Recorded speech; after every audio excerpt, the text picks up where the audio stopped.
चलिएगा, आपको क्या लग रहा है? देखिए सवाल क्या बोल रहा है, निम्नलिखित में सी लग रहा है, सी। ठीक है, आप हर व्यक्ति अपना अपना आंसर मार्क कर लो।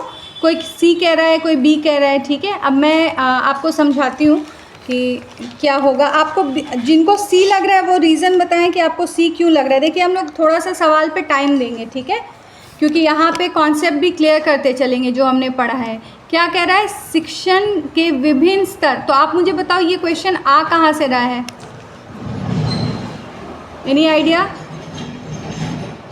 आपको मैंने एक कॉन्सेप्ट पढ़ाया था, ब्लूम, याद आया? Bloom's taxonomy. ब्लूम्स टैक्सोनॉमी को एक्सप्लेन कर सकता है क्लास में? ब्लूम्स टैक्सोनॉमी क्या था? ब्लूम टैक्सोनॉमी में हम किसकी बात कर रहे थे? हम शिक्षा के अलग अलग स्तर की बात कर रहे थे या नहीं कर रहे थे? है ना। सबसे पहले हमने क्या बोला था कि सबसे बेस में क्या होता है? सबसे पहले बच्चा क्या सीखता है? रटना, है ना। सबसे नीचे क्या था? हाँ, नॉलेज था। रिमेंबर। हाँ करेक्ट, रिमेंबर या नॉलेज, है ना। उसके बाद था अंडरस्टैंड करना, और उसके बाद जो था अप्लाई करना, एनालिसिस करना, कंप्रीहेंड करना और इवैल्यूएट करना। Very good. और अंत में क्या था? क्रिएट करना, या फिर हम वर्ड यूज कर सकते हैं सिंथेसिस का। यही था, यही था। अब आप, मैंने आपको हिंट भी दे दिया। अब आप मुझे बताओ, मैंने आपको एक बहुत बड़ा हिंट दे दिया कि ये सवाल घुमा के आ रहा है ब्लूम्स टैक्सोनॉमी से, और ये PYQ है, प्रीवियस ईयर क्वेश्चन है। ये जो 2024 हुआ है ना अभी, उसका ये सवाल है STT का। तो जब हम बात कर रहे हैं अलग अलग स्तर की, तो सबसे बेस स्तर क्या होगा? चीज़ों को स्मृति, मेमोरी। हर चीज़ जो है वो किसके आधार पे है? आपके मेमोरी के, रटना, याद करना, है ना।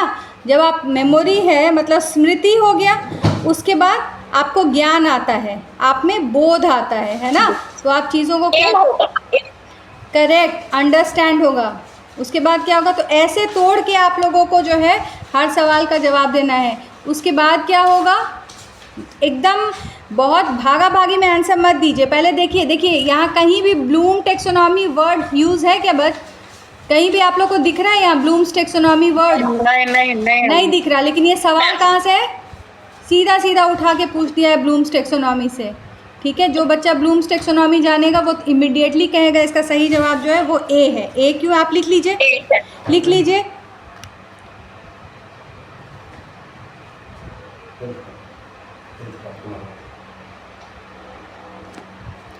पन्नी में ही था, आप ही के पास था, ठीक है। क्लियर है? तो ये हो गया स्मृति, उसके बाद बोध, स्मृति, बोध और चिंतन। स्मृति, चिंतन क्या हो गया? किसी चीज़ को एनालाइज करना और उसको यूज़ करना, है ना। तो लिखिए, स्मृति या शिक्षण का सबसे प्राथमिक स्तर है। लिख रहे हैं? Yes ma'am. यह शिक्षण का सबसे प्राथमिक स्तर है, जहाँ छात्र क्या करता है? मुख्य रूप से तथ्य और सूचनाओं को याद करता है, तथ्य और सूचना को याद करता है। इसमें क्या गहरी समझ की ज़रूरत पड़ती है? समझना पड़ता है क्या याद करने में? नहीं, रटना है ना। बच्चे को शुरुआत में क्या करना है? स्मृति में सिर्फ और सिर्फ चीज़ों को रटना है। इसमें बहुत ज़्यादा कुछ विश्लेषण नहीं करना, उसको सीधा सीधा बताया जा रहा है बच्चों ऐसे ए लिखते हैं, ठीक है। तो वो उसका आधार क्या होगा? स्मृति होगा। तो क्या अगर सवाल इस साल अगर सवाल थोड़ा बदल दे, इस साल आपको सवाल दे दे कि क्या स्मृति में विश्लेषण शामिल है, तो आपका जवाब क्या होगा? हाँ या ना? क्या स्मृति में विश्लेषण है, एनालाइज करना है चीज़ों को? तो आपका जवाब होगा नहीं ना। स्मृति में क्या है? सिर्फ रटना है। देखो तुम लोग नहीं समझ रहे हो, रटना है। छोटा बच्चा क्या करता है? आप उसको 10 बार ए बी बी सी सी लिखवाते हो ना, पूरा एक कॉपी भर लेता है वो ABCD से। तो वहाँ हम करा क्या रहे हैं? हम बच्चों को कॉन्सेप्ट सिर्फ दे रहे हैं। क्लियर है? तो स्मृति में कुछ खास समझना नहीं होता है, इसमें कोई विश्लेषण शामिल नहीं होता है, बल्कि छात्र को जो क्लास में मैम ने सिखा दिया, नर्सरी के क्लास में जो मैम ने सिखा दिया, बच्चे को क्या करना है, सीधे सीधे उसको रटते जाना है। समझ आई बात, घुसी दिमाग में? पहला जी मैम। सबसे पहला क्या हुआ, स्मृति। तो स्मृति में जो है वो सिर्फ ये सबसे बेसिक स्तर है, ये सबसे पहला स्तर है, जिसमें करना क्या है कि आपको छात्र को मुख्य रूप से जो भी तथ्य, जैसे उसको ए बताया जाए तो वो ए को रटेगा, उसको अगर बताया जाए आम फल होता है तो उसको क्या रटना है कि आम जो है वो एक तरह का फल है। 5 फल के नाम बताओ, 5 सब्जी के नाम। आपको पता है ना, आपके घर में अगर छोटे बच्चे को आपने कभी अगर पढ़ाया होगा तो आपने देखा होगा कि उनको पढ़ाने में आपको सिर्फ और सिर्फ करना क्या होता है, बहुत कम समझाना होता है। धीरे धीरे जैसे जैसे क्लास बढ़ती जाती है, हम जो है वो बोध का स्तर बढ़ता है। जब बच्चे का बोध होगा, जब उसको समझ होगी, तभी तो आप उसको अंडरस्टैंड कराएंगे चीज़ों को, है ना। जब बच्चा समझेगा कि ये फायर है और फायर से हम जल सकते हैं, तभी तो आप उसको बोध कहेंगे, वरना तो वो अबोध है। तो अबोध बच्चे को आप रटा सकते हैं, समझा सकते हैं क्या? नहीं समझा सकते। बात समझ में आई? ये कॉन्सेप्ट अब गलत नहीं होगा, चाहे कितना भी घुमा के दे। और तीसरा क्या है, पहला हो गया, बताएं पहला स्तर क्या है? पहला हो गया स्मृति, दूसरा हो गया बोध, और तीसरा क्या है बच्चों? चिंतनशील। अच्छा, आप चिंता कब करते हो पता है? बहुत बड़े लोग चिंता करते हैं, छोटे बच्चों को कभी चिंतित देखा है? यह शिक्षण का सबसे ऊपर का लेवल है, जिसमें छात्र को समस्याओं का समाधान करके विचारशील तथा तार्किक, मतलब लॉजिकल डेवलपमेंट कब होता है? सबसे बाद में जो है वो व्यक्ति में लॉजिक आता है ना।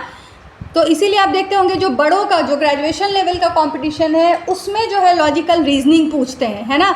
जो इंटर के बाद आईआईटी मेडिकल का एग्ज़ाम होता है, उसमें उनसे अंडरस्टैंडिंग, बोध वाले क्वेश्चन होते हैं। देखे हैं ना आप लोगों से क्यों, आप लोगों में क्यों रीजनिंग है? क्योंकि ये उम्मीद की जाती है कि आप लोगों में समझ होगी, लेकिन है क्या समझ आप लोगों में?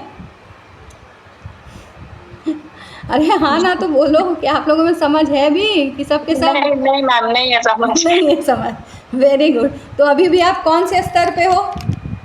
क्या चिंतन स्तर पे आ चुके हो?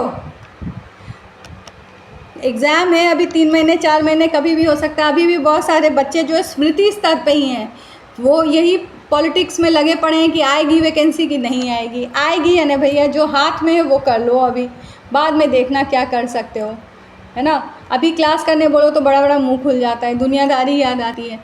चलिए नेक्स्ट क्वेश्चन, क्वेश्चन नंबर 2 क्या है? क्वेश्चन नंबर 2 में शिक्षण किसकी निपुणता पर आधारित है? शिक्षण, टीचिंग जो है वो किस निपुणता पर आधारित है? क्या अवधारणाओं का ज्ञान, शिक्षण कौशल, निर्णय लेने की कौशल, या ये सभी? बताओ आपके हिसाब से क्या है? बी, शिक्षण कौशल। शिक्षण सिर्फ और सिर्फ कला है? टीचिंग इज एन आर्ट, उस दिन जो मैंने बताया हुआ होगा, सभी होगा, डी होगा, डी होगा। ध्यान से पढ़ो, चारों पॉइंट्स को पढ़ो, चारों पॉइंट्स को पढ़ो। शिक्षण, क्या शिक्षण अवधारणाओं के ज्ञान, शिक्षण कौशल और निर्णय लेने के कौशल पर आधारित होता है या नहीं? टीचर को निर्णय लेना पड़ता है या नहीं? हाँ या ना? क्या शिक्षण? yes, बिल्कुल। तो शिक्षण को एक तो टीचिंग इज़ एन आर्ट, तो मैंने पढ़ा, एक पूरा लेक्चर ही ले लिया, ठीक है, वो तो आपको याद ही होगा, है ना। उसके बाद एक शिक्षक को इन सभी क्षेत्रों में निपुणता होनी शामिल है ताकि वो प्रभावी ढंग से शिक्षा प्रदान कर पाए। मतलब इनमें से सॉरी इसका आंसर है, सॉरी इसका ठीक है, ऑल ऑफ द अबव टिक कर लीजिए। सेकंड का आंसर क्या होगा? सेकंड का आंसर डी होगा, क्योंकि ये सारी चीज़ें जो है वो एक शिक्षक में होनी चाहिए। जैसे अवधारणाओं का ज्ञान शिक्षण के लिए शिक्षक का विषय की गहरी समझ ज़रूरी है। उसको अगर सब्जेक्ट नॉलेज है ही नहीं बच्चों, तो क्या वो अच्छे ढंग से पढ़ा सकता है? कोई शिक्षक जो है उसको नॉलेज ही नहीं है, मतलब उसको अपने सब्जेक्ट के बारे में, अगर मुझे टीचिंग एप्टीट्यूड का कुछ आता ही नहीं तो क्या मैं तुमको पढ़ा सकती हूँ और तुम सुनोगे मेरा? बिल्कुल नहीं सुनोगे। समझ में आई? तो आपको नॉलेज भी होना चाहिए। दूसरा पढ़ाने का, अब मेरे पास सपोज़ बहुत ज्ञान है लेकिन मैं तुमको पढ़ा ही नहीं पाऊँ, ऐसे बहुत सारे टीचर होते हैं या बहुत सारे लोग होते हैं जो बहुत ज्ञानी होते हैं लेकिन उनको पढ़ाने का कौशल नहीं है। मतलब उनमें पढ़ाने की या कौशल इस बात पर निर्भर करता है कि शिक्षक किस प्रकार से पढ़ा रहे हैं। अब मतलब वो इंटरेस्टिंग तरीके से अगर आपको नहीं बताएगा, अगर वो चीज़ों को समझा नहीं पा रहा है, भले वो कितना ही ज्ञानी हो, तो आप उसे पढ़ेंगे, क्या वो अच्छा शिक्षक है? अच्छा शिक्षक है? बिल्कुल नहीं।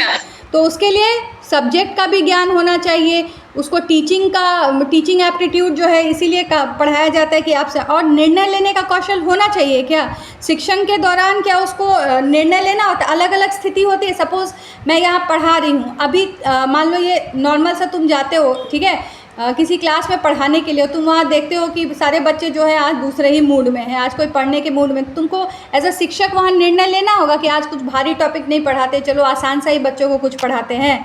तो ये निर्भर करता है। तो क्या ये तीनों चीज़ें जुड़ गई? शिक्षण प्रभावी होगा यदि शिक्षक विषय को पढ़ाने में बहुत अनुभवी हो, पहला। दूसरा कि उसको पता हो कि हमको कैसे पढ़ाना है बच्चे को। तीसरा वो अच्छे से सही डिसीजन ले। तो ये तीनों ही हो गया ना।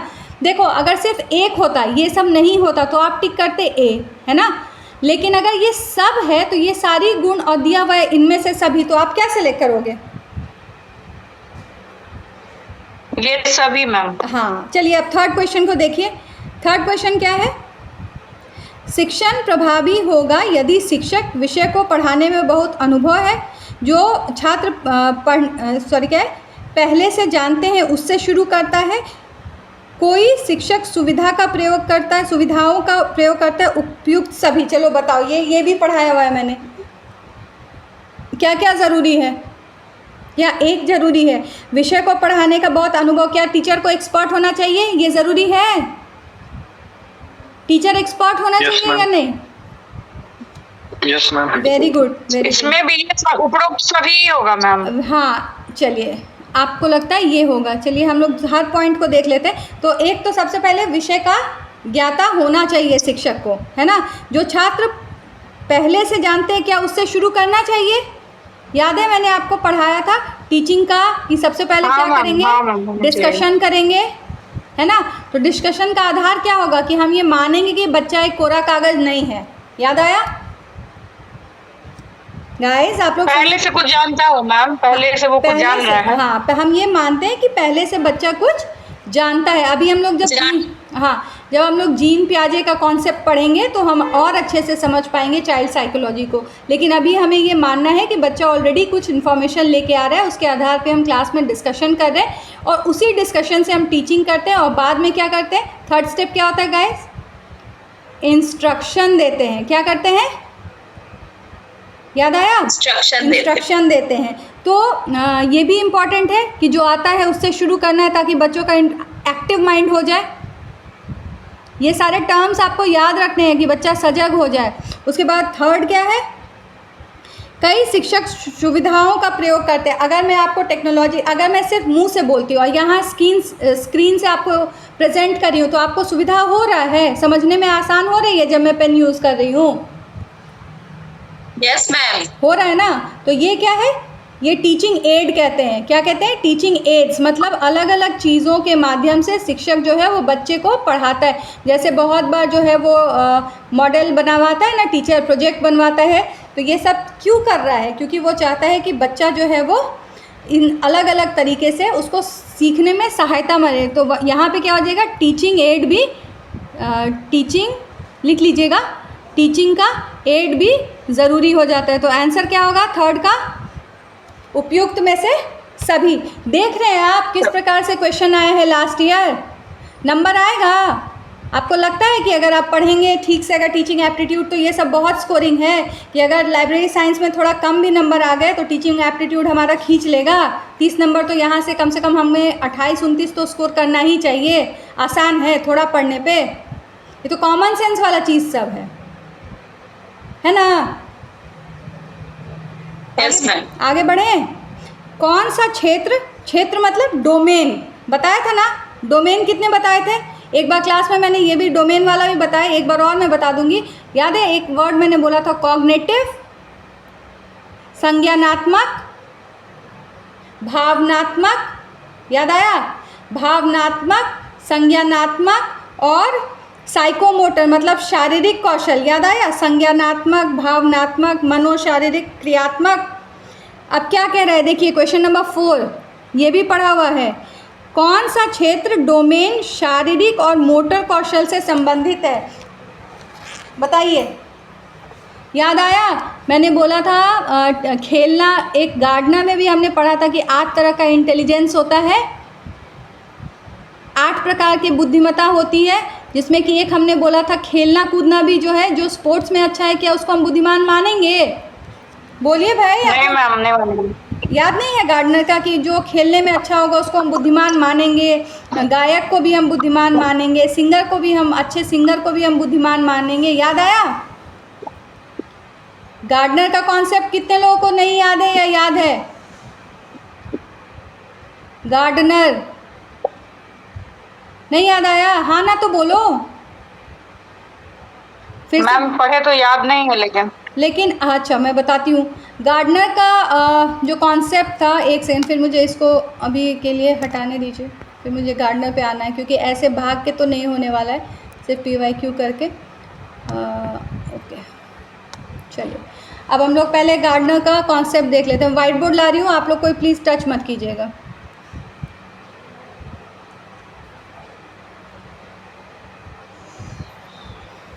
इसीलिए मैंने बोला था पढ़ लो। चलो,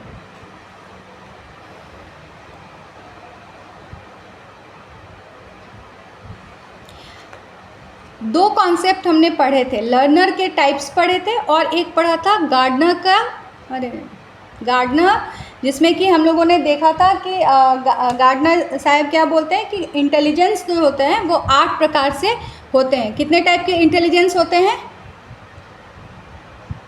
8 टाइप्स के। कितने टाइप के? 8 प्रकार के इंटेलिजेंस की बात होती है। कीर्ति प्लीज़ आप अपना वो हटा लो, ठीक है। 8 प्रकार की बुद्धिमत्ता जो है वो बताई गई है। 8 प्रकार में सबसे पहले क्या था? जिसके पास लैंग्वेज होगा, चलो मैं वर्बली बोल देती हूँ, जिसके पास लैंग्वेज स्किल होगा। याद आ रहा है? लैंग्वेज के बारे में मैंने बताया था कि जिनको लैंग्वेज का ज्ञान होगा, लिंग्विस्ट बहुत अच्छे होंगे, जैसे पोएट्स हो गए, ऑथर हो गए, तो क्या ये लोग जो हैं वो इंटेलिजेंट हैं? तो हाँ है। तो एक लैंग्विस्ट हो गया। दूसरा मैंने आपको बताया था कि कुछ लोग होते हैं जो स्पोर्ट्स में बहुत अच्छे होते हैं। आप पीछे पलट के देखो, टाइप्स ऑफ लर्नर और गार्डनर का कॉन्सेप्ट यूट्यूब पे आज हर व्यक्ति जाएगा और इसको देखेगा कि कैसे जो है कौन सा गार्डनर का ऊपर हेडिंग दी हुई है। आप लोगों को आना चाहिए कि 8 प्रकार के बुद्धिमान व्यक्ति किसको माने जाते हैं। बुद्धिमान मतलब वो नहीं होता है कि जिसका सिर्फ मैथ अच्छा है, जैसे बिहार में हम लोगों का कॉन्सेप्ट है ना, कि बुद्धिमान मतलब जिसको नंबर ज़्यादा आ गया। नहीं, बुद्धिमान वो भी है जो एक अच्छा कलाकार है, बुद्धिमान वो भी है जो एक अच्छा सिंगर है, बुद्धिमान वो भी है जो अच्छा स्पोर्ट्स में है, बुद्धिमान वो भी है जो पर्यावरण के बारे में सोच रहे हैं। समझ में आया? तो इस प्रकार से 8 लिस्ट है। आज आप लोग जो है वो पूरा कैटेगरी मतलब जो गार्डनर से, इससे एक सवाल रहेगा ही, ठीक है। गार्डनर का जो इंटेलिजेंस है ये एक सवाल ज़रूर होता है, तो ये आपको क्लियर होना चाहिए, ठीक है। कुछ लोग अपना कैमरा भी ऑन कर लें ताकि मैं शक्ल देखूं कि कहीं खाना तो नहीं बनाते हुए कोई आ गया। आज तो काफ़ी लोग आए हैं फॉर अ चेंज, है ना। आज शायद लगा होगा, तो बताओ तो मैं रोज़ ही MCQ करवाऊँ, सिर्फ क्वेश्चन ही डिस्कशन से हो जाएगा। तो ये क्लियर हुआ। एकता जी भी हैं आज, चलो अभिनव जी को भी देख रही हूँ, अर्जुन जी को भी देख रही हूँ। Good to see many students, थोड़ा सा अवेयरनेस बढ़ा है, ठीक है। तो गार्डनर का ये चीज़ याद रहेगा। 8 इंटेलिजेंस है। यूट्यूब पे ऑलरेडी वीडियो मैंने बना के देख लिया, एक बार देख लो, नहीं तो एक स्पेशल क्लास हम लोग जो है वो रख लेंगे गार्डनर पे। आगे बढ़ूँ? ये समझ में आया कि 8 प्रकार के इंटेलिजेंस है। जो खेलने में अच्छा है उसको भी हम क्या कहेंगे? उसको हम तेज कहेंगे क्या बच्चों? तो बिल्कुल कहेंगे। जो स्पोर्ट्स में, जो डांस में अच्छा है, क्या वो इंटेलिजेंट व्यक्ति है या उसको हम कहेंगे ये तो फालतू है खाली? पहले ज़माने वाले पेरेंट्स अब रहे नहीं, है ना। किसी का बच्चा अगर अच्छा पेंटिंग करता है तो तुम देखोगे आजकल के बच्चे, अरे ये तो बहुत अच्छा पेंटर है, उसकी मम्मी एकदम 10-20 पेंटिंग आपको उसके सामने लेके आ जाएगी। तो क्या, हाँ मेरा बच्चा बहुत अच्छा पेंटर है, कुछ गाता अच्छा है। तो पहले के ज़माने में जो बच्चा क्रिकेट खेलता तो उसको हर शाम को पिटाई लगती थी, लड़के खास करके हम लोगों को बता पाएंगे, है ना, कि लेट जहाँ हुए कि मम्मी जो है वो विकेट आज टूटने वाला है, आज तो गया विकेट। लेकिन अब जो है वो हम लोग आजकल के माँ बाप बोले वाह मेरा बेटा बहुत बुद्धिमान है। क्यों? क्योंकि गार्डनर साहब ने ऑलरेडी हमें बता दिया है कि जो खेलने में अच्छा है उसको भी हम इंटेलिजेंट मानेंगे। क्लियर है? तो 8 टाइप्स ऑफ इंटेलिजेंस पढ़ लीजिएगा, PYQ में ये क्वेश्चन हर साल आता है, हर साल आता है, ठीक है। तो हम लोग इसको देख लेंगे। अगर आपसे वीडियो से आपको नहीं समझ में आएगी, बोरिंग लगेगा, तो आप मुझे बोलना, मैं क्लास में एक बार और इसको डिस्कस कर लूँगी। आगे बढ़ती हूँ क्वेश्चंस पे, चलिए एक सेकेंड।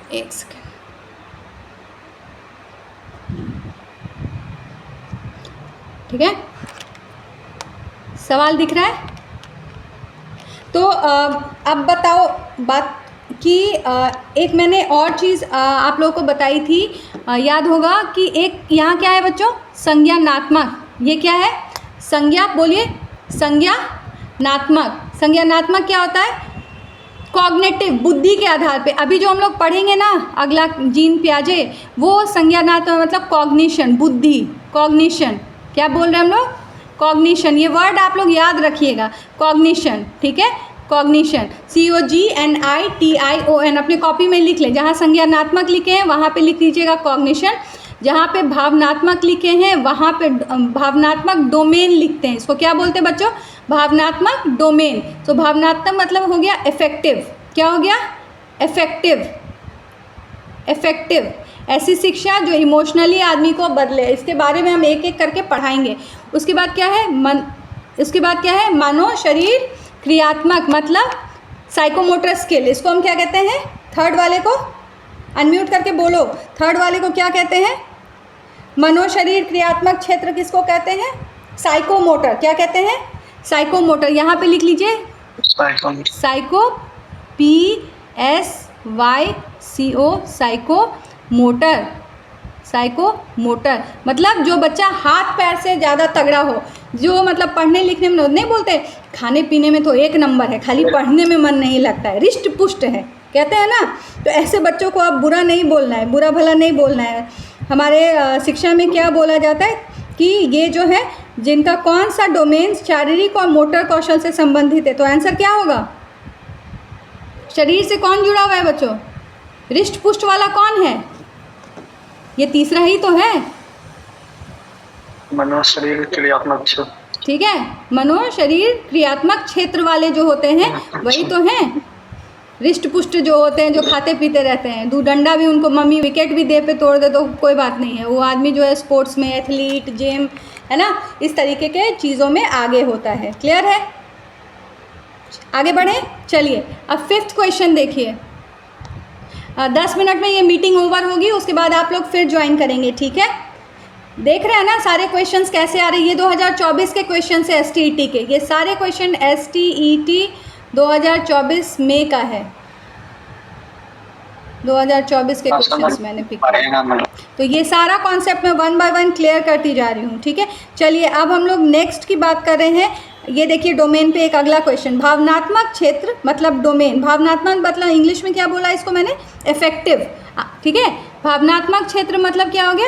इफेक्टिव। ये जो है भावनात्मक क्षेत्र, इसको हम कहते हैं AFFECTIVE, ठीक है। भावनात्मक क्षेत्र जीवन शैली के एक भाग के रूप में मूल्य प्रणाली अपनाने पर केंद्रित है। मूल्य प्रणाली मतलब भावना जो है मूल्य प्रणाली, अभी मैं एक्सप्लेन करती हूँ इसको। इसका आपके हिसाब से आप बताओ, आपको क्या लगता है इसका आंसर क्या सही होगा? चूज़ कीजिए आप लोग, जवाब देना, मूल्य निर्धारण करना, संगठित करना, चरित्र चित्रण करना। बी, मूल्य निर्धारण करना। मूल्य निर्धारण करना। और थोड़ा सोचो, थोड़ा सा और दिमाग लगाओ।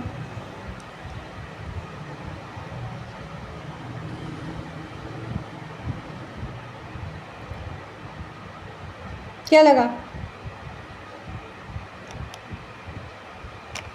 देखो भावनात्मक क्षेत्र जो है ना वो जीवन शैली के एक भाग के रूप में मतलब ये चरित्र का वो करना, चित्रण करना है, ठीक है।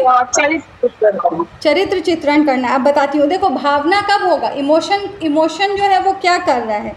भावनात्मक क्षेत्र क्या हुआ, भावना, यह क्षेत्र भावना, ठीक है, लिखो, भावना दृष्टिकोण या वैल्यूज़ की बात करता है, मूल्य की बात करता है, सामाजिक कौशल से संबंध, जैसे सहयोग करना। तो ये अगर किसी बच्चे को आप सिखा रहे हो इंग्लिश, कितने लोगों ने देखी है मूवी, किसी ने देखा है क्या इंग्लिश? पुरानी मूवी एक आई थी जो अंग्रेजी पे आधारित थी। तो मतलब वहाँ क्या दिखाया गया था, एक मूवी थी जिसमें दिखाया गया था कि दो तरह के बच्चे थे, एक अमीर के स्कूल में, एक गरीब के स्कूल में। तो गरीब के जो स्कूल में बच्चे थे ना उनको बहुत शेयरिंग आता था, ठीक है, वो एक दूसरे से बांटते थे, लेकिन अमीर वाले बच्चे जो थे वो बांटने की कला उनमें इतनी ज़्यादा नहीं थी। तो वहाँ पे भावनात्मक क्षेत्र के बारे में बताया गया था कि कैसे जो है बच्चा क्या कर रहा है, वो इमोशनली जो है वो चीज़ों को समझ रहे हैं, जैसे सहयोग करना, बच्चे में सहानुभूति होना और प्रेरणा का विकास होना। तो ये सारी जो चीज़ें हैं, क्या ये महत्वपूर्ण है, ये डोमेन इम्पॉर्टेंट है? क्या स्कूल में रोबोट बनाने चाहिए या बच्चे में भावना होना चाहिए? बच्चे में भावना होना चाहिए ना। बिल्कुल। तो समय के साथ अब एकदम ज़्यादा इमोशनल नहीं कि हर बात पे रोने ही लगे, लेकिन भावनात्मक डोमेन पे भी काम करना ज़रूरी है। तो ये याद रहेगा आपको, भावनात्मक क्षेत्र क्या है, जीवन शैली और मूल्य प्रणाली। जीवन शैली लाइफस्टाइल और मूल्य मतलब मॉरल जो है, मॉरल आदमी का मोरालिटी कैसा है, ये दोनों महत्वपूर्ण है, ठीक है। मूल्य अपनाने पर केंद्रित होता है, इसमें व्यक्तिगत भावनाओं और दृष्टिकोण और मूल्यों का विकास शामिल होता है जो चरित्र चित्रण से जुड़ा हुआ है। क्लियर है? चरित्र चित्रण से जुड़ा हुआ है। तो ऑप्शन क्या हो जाएगा, डी, ठीक है। भावनात्मक क्षेत्र जो है उसमें क्या हो रहा है, चरित्र चित्रण किया जा रहा है, क्योंकि बच्चे को क्या सिखाया जा रहा है, व्यक्तिगत भावना, उनके दृष्टिकोण या मूल्य, ऐसा नहीं करना चाहिए, ऐसा करना चाहिए, झूठ मत बोलिए, अपने पेरेंट्स की रिस्पेक्ट कीजिए, ये सब चीज़ें सिखाई जाती है ना। मॉरल साइंस सिखाया जाता है ना स्कूल में, बड़ों की इज्जत करो, ज़ोर से मत बोलो, सहायता करो, अपने से छोटों को प्यार करो, गरीबों की मदद करना, ये सब चीज़ें वैल्यूज़ हमारे स्कूल में सिखाई जाती है। तो ये कहाँ किताबों में सिखाते या ये भावनात्मक डोमेन है, इफेक्टिव डोमेन में आएगा। हाँ, तो ये वैल्यूज़ जो है, तो वैल्यूज़ क्या करता है बच्चों, क्या नंबर बढ़वाता है, आप अच्छे इंसान। बहुत बार क्लास में आप देखोगे पेरेंट्स जब जाते हैं तो उसको बच्चे को नंबर कम रहेगा, लेकिन उसके पेरेंट बोले वो he is a very good boy या she is a very good girl, बाकी चीज़ों में बहुत अच्छा है, क्लास में बहुत हेल्पफुल है, लोगों को मदद करता है, सिर्फ नंबर कम आते हैं, ऐसा बोला जाता है बहुत बार। आप लोगों के साथ तो बहुत बार हुआ होगा, अगर पीटीएम हुआ है ना, ये तो हमें अभी भी होता होगा। अभी भी मेरे पास कोई आप लोग का लेके आए तो मैं यही बोलूँगी कि मैं क्लास दे रही हूँ, क्लास नहीं करते, ऐसे तो बड़े अच्छे होंगे लेकिन क्या कर सकते हैं, ठीक है। तो चरित्र चित्रण जो है वो भावनात्मक क्षेत्र का सबसे उच्चतम स्तर है ना, जो इसमें मतलब अच्छा मॉरल कैरेक्टर आ गया, वो उससे अच्छा तो वो आदमी अच्छा बन जाएगा। समझ में आया बच्चों? 5th का आंसर समझ में आया? Yes ma'am. अभी अगर डिस्कनेक्ट होगा तो कोई घबराएगा नहीं, फिर से मैं लिंक शेयर करूंगी। 5 मिनट के बाद आप लोग चाय नाश्ता जो भी करना हो 5 मिनट में कर सकते हैं, पानी पी सकते हैं और फिर वापस आ जाएंगे, ठीक है। और भी क्वेश्चंस कुछ डिस्कस करेंगे। चीज़ें समझ में आ रही है क्या? ये सब कॉन्सेप्ट्स हमने पढ़े हैं, बिल्कुल हमने पढ़े हैं, लेकिन क्वेश्चन से और स्पष्टता आ जाती है ना। उसके बाद चलिए 6th क्वेश्चन को देखिए, 6 का आंसर बताइए।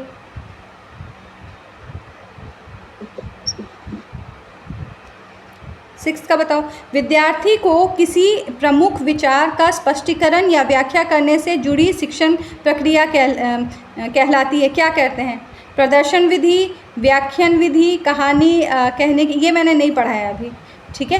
क्वेश्चन नंबर 6 नहीं पढ़ा है अभी डिस्कस कर लेते हैं, ठीक है।